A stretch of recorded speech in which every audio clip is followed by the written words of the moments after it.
Mr. Speaker. The gentleman from Texas, Mr. Paul, is recognized for 5 minutes. Thank you, Mr. Speaker.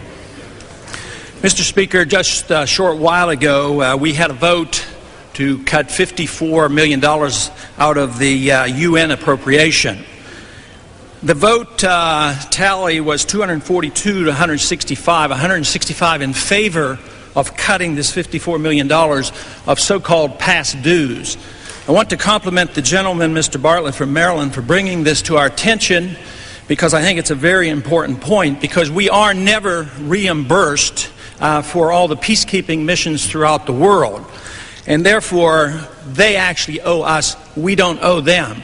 So it's rather sad to see that we, as a Congress, cannot rectify this. Instead, we vote more funds for the United Nations. Of course, I do not hide the fact that I do not think a lot about the United Nations. I think ultimately it is very detrimental to America's policy and very detrimental to our sovereignty. So I have a specific agenda in that regard. But actually, the problems we face with the United Nations can be solved, because there has been a compromise offered. Instead of abolishing the United Nations like I would like to do, I think Ted Turner has offered us a real solution.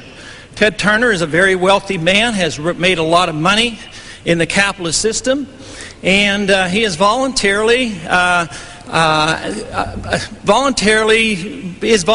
willing to submit $1 billion to continue with the United Nations. And I think that's fine. I think the United Nations ought to be funded by donations such as from Ted Turner.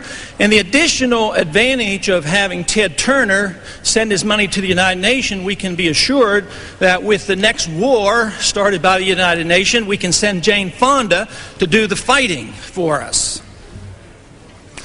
And on another subject, I want to just mention something about the recent discussions we've had here on the floor here in the last week on the pay raise.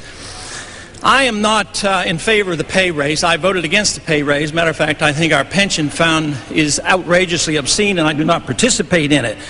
But in comparison to some other matters, I think the amount of attention that we gave to the pay raise is probably a little bit more than needed to be done. For instance, the pay raise after taxes would come to $40 a week. But nevertheless, I think the point was well taken that we should not be taking a pay raise when so many people in this country are actually suffering the consequence of a decreasing standard of living. Until we solve that, I don't believe we should be taking a pay raise. That so-called pay raise would have been a 2.3% COLA increase.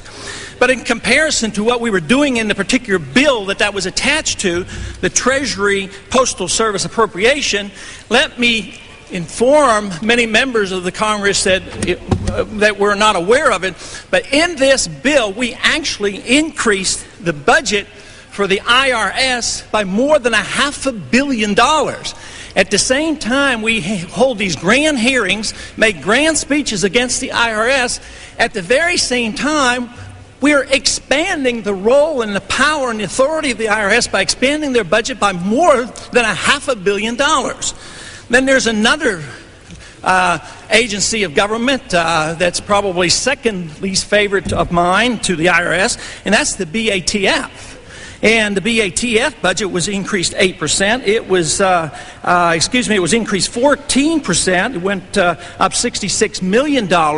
So at the time we were talking about a small cost of living increase for Congress, which again I state I opposed, we at the same time were pretending that we were fighting this IRS and the abuse of the IRS, but expanding the role of the IRS. I think what we need to do is get things in perspective.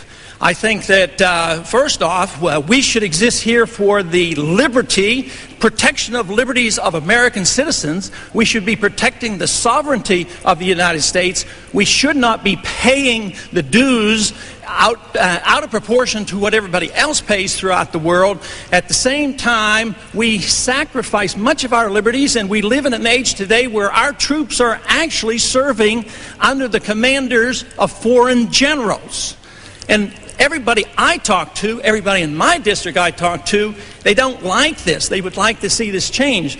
So once again, I would like to express the sadness about the recent vote that we couldn't even cut the $54 million away from what is called overdue dues for the UN.